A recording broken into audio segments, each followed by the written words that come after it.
Hope stood, placing the still steaming cup of tea on the table, and made her way to the picture window.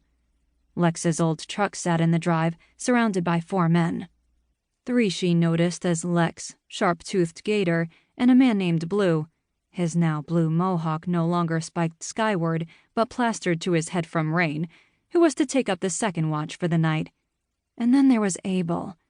Hope couldn't see well from the window, especially since her glasses currently served as a bookmark in a mystery novel she'd been reading. The men, uncaring of the rain pouring down on them, stood around the truck. Abel glanced around, then pointed to the woods behind her place. She was surrounded by woods. However, the front of her garage apartment stuck out far enough that it could be seen from the dirt road along her place. Gator said a few words, then Abel took off running toward the clearing. Hope's hand flew to the window, supporting her weight as she pressed her face against the pane to watch him disappear into the woods, only to emerge seconds later.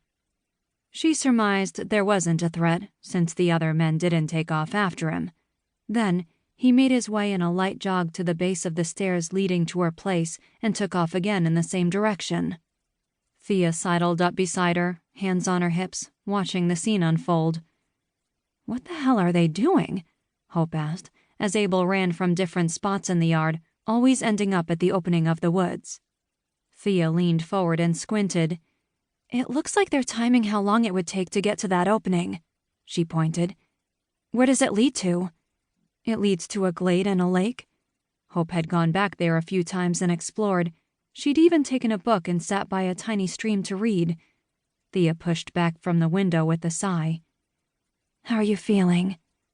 Meeting her soft eyes, Hope smiled. "Better than if I were alone, I guess." "You guess?" Thea's forehead wrinkled and her lips pursed. There was a knock at the door, saving her from having to lie about how she was truly feeling. Thea uncrossed her arms and strolled to the door, her troubled gaze leaving Hope when she placed her hand on the knob. "It's me, baby. Open up," Lex's voice called from the other side of the door. Thea opened the door, and Hope ran to the bathroom for towels for the men. While her place was incredibly small, the builder had decided to reward the tenant with a rather large and comfortable bathroom. After pulling 2 large towels from the linen closet, she headed back to the living space. She held the towels to her chest as both men entered her home. Their large, intimidating bodies dominated her small living room. Hope tried to meet Abel's golden gaze, but he was too busy surveying his surroundings. She watched as his eyes bounced from each window to the barren space she used as her home office bedroom. He took in everything, from the carpet to the small desk under the second window. He turned and shut the door behind him, testing the locks on the doors. Hope had asked her landlord to add 2 chains and an additional deadbolt. He looked at her as if she had 2 heads, but in the end, he added them for her. She felt a tug and turned to see Thea was pulling one of the towels from between her fingers. "Sorry," she muttered, unclenching her grasp. Abel had moved onto every homemade alert system she'd made. Only, a frown had taken residence on his face, flaring her annoyance when he moved the string of Coke cans she'd strung from the window. The cans did just as they were intended to do, and made an obnoxious noise as he yanked them down and dropped them onto the floor. Hope crossed her arms over her chest and cocked a brow when he made his way to the large picture window. He stood there for a moment, taking in the surrounding woods.